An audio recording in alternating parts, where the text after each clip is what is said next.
మా పాపాల తొలగించు దీపాల నీవే వెలిగించినావయ్యా, మమ్ము కరుణించినావయ్యా.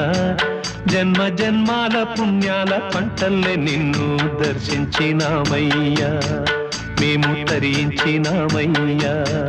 మా పాపాల తొలగించు దీపాల నీవే వెలిగించినావయ్యా, మమ్ము కరుణించినావయ్యా.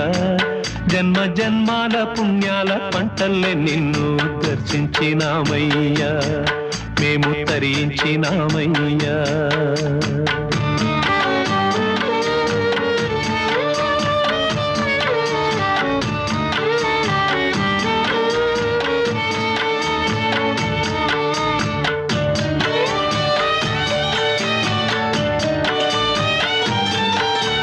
పసిపాప మనన్న ప్రతి మనిషిలోనూ పరమాత్ముడున్నాడని